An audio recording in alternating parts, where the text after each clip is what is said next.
Right, my final article this week is 9 trends, your favourite topic, shaping work in 2026 and beyond. It's another Harvard Business Review article, and it caught my eye because it said trends in the title, but it was also in the AI section. So I wanted to read a bit more in terms of the broader insights into this than just kind of the comm space, but also it was just bringing in a lot of layers of organisational trends that are linked to AI, but not just AI focused. So it covers the 9 predictions from Gartner, and they're designed to help leaders prepare for the unexpected or underappreciated risks that organizations may encounter in 2026.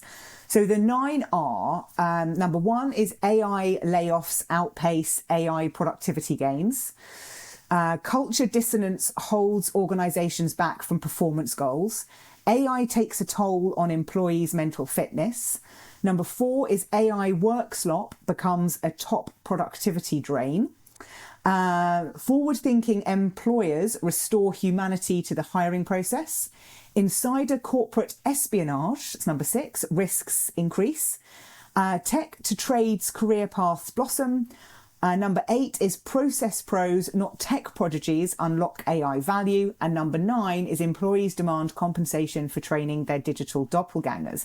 Now, there was lots in this article, but there were 2 quotes that I wanted to bring here for us to discuss. So linked to number 8, which is process pros, not tech prodigies, unlock AI value. The quote in the article says, instead of seeking out employees with skill in particular platforms or tools, the most successful organizations in 2026 will prioritize finding work process experts, employees whose creativity and systems thinking allow them to redesign entire processes, not just optimize individual tasks. And then the second quote is linked to point 6, which is the insider corporate espionage risks increase. It says HR is not traditionally considered to be at the front lines of information security, but they must in 2026. While CIOs will focus efforts on threat detection and increased cybersecurity measures, CHROs will need to invest in deterring insider threats by building employee readiness for identifying and reporting malicious behaviour. Now, thinking about these sort of 2 quotes from the 9, how do people get better at systems thinking? And are CHROs, people directors, thinking about any of this stuff? What do you reckon? Let's make this podcast more efficient, Jenny. And rather than put out questions, just say, what are you going to say? What do you think? Because my first note here when you put this article is like, yay, trends. Yay, we get to talk about trends that actually aren't trends.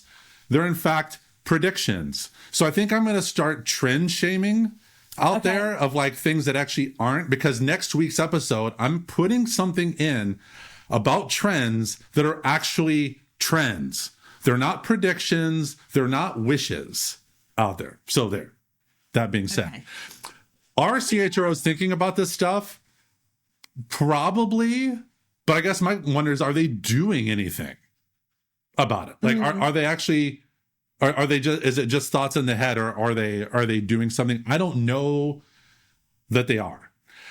The ones that stood out to me, one, I love that we're now blaming AI for work slop. That somehow that didn't exist before AI. Are you kidding me? Like, all this stuff people were producing before was like this amazingly perfect stuff. Right. But now AI, it's like narrator, like it's been there the whole time. Like the call is coming from inside the house.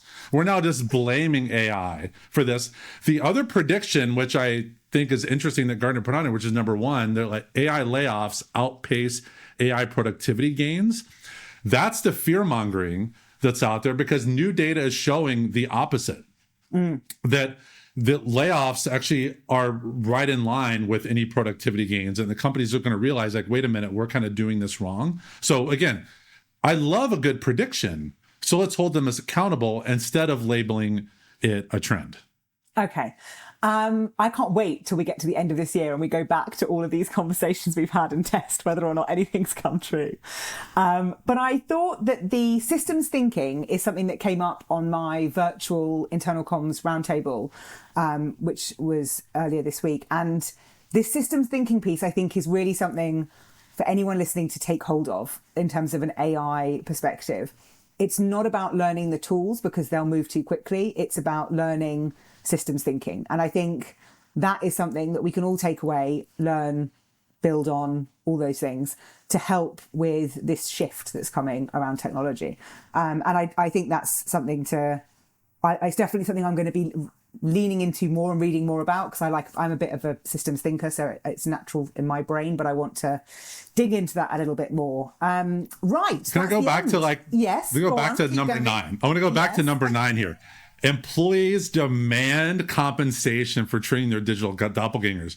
People are, 1, having trouble hanging on to their jobs. 2, probably are getting their 1 or 2% raises. And now they predict that employees are going to demand compensation. I want to see how CHROs respond to that. Yeah. Okay. And we're going to have to capture all of these in our notes to make sure that we can come back to it at the end of the year.